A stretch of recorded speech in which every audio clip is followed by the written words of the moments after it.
If he bears our sin, it's an abstract concept that is in relationship to God because we violated his law, which is a reflection of his character. It's a codification of his character.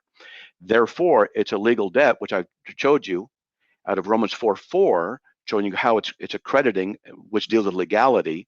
Jesus equates sin with legal debt. That's what he does. And so therefore, he bore our sin in his body necessitates imputation.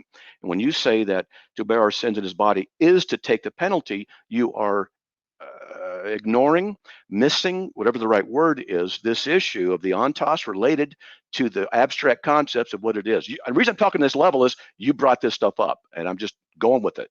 So legal debts are abstractions that are transferable, as is sin, which is a breaking the law of God. Is that not imputation? Isn't it? When Christ did it? Well, I don't agree with the way that you framed the issue on that level.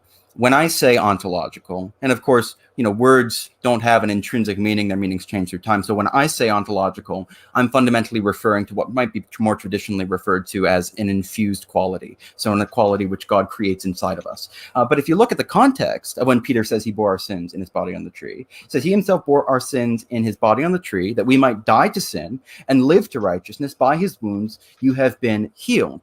And this question of healing, this is not an imputation at all. Rather, healing is something which is done inside of us. We are recreated such that we are disposed to life rather than tending towards death. And the context which he's referring to goes back to Isaiah 53, which speaks of the servant healing our wounds because he takes our wounds. He was stricken for our transgressions. That goes back to the language in Leviticus about leprosy. And that in turn refers back to Isaiah 1, where it says the whole body is sick from the crown of the head to the sole of the foot. And so this underscores my point, which is really about the nature of legal language. I mean, we can agree that there's lots of legal language. We can't understand it without legal language, but legal language has a referent, and I don't agree with what you're saying the referent is. I say that legal language is a way of expositing or exegeting this language about healing, about transfiguration. And again, you said that I said to bear sin in his body and to take the penalty are the same thing. I didn't say they're exactly the same thing.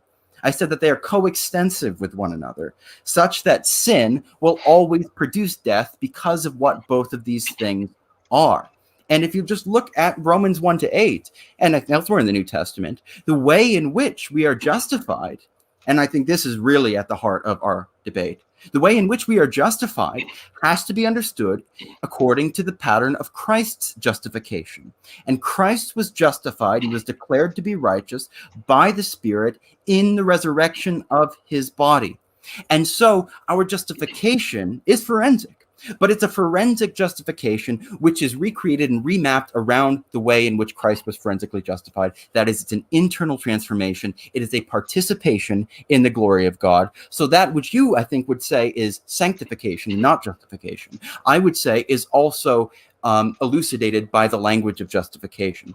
And that to be accredited as righteous does not mean Christ's righteousness has been imputed to us. I mean, that's not what Paul says. He says our faith is credited as righteousness, not that. And if you want to say that shorthand for Christ's righteousness is imputed to us, one could say that, but that's not there in the text. One would have to argue it on another basis. When we say that faith is credited to us as righteousness, the reason that faith is credited to us as righteousness, the reason it brings us into the world to come, has already been explained in Hebrews 11 and elsewhere. It is faith which works through love, and faith is the only thing which can give birth to genuine love, and it's that which brings us into the world to come. It's that which apprehends and secures the promise.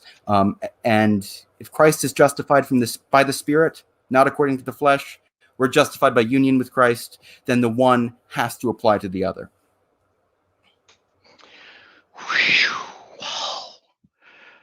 Yeah, I did think that it was a little strange how he seemed to latch on to the word ontology and tried to make a whole kind of argument about it where, I tried to be clear, ontology just means that the quality by which we are justified is something which is made internal to ourselves rather than an extrinsic righteousness. Do I think that boomers will ever understand presuppositionalism and question their worldview?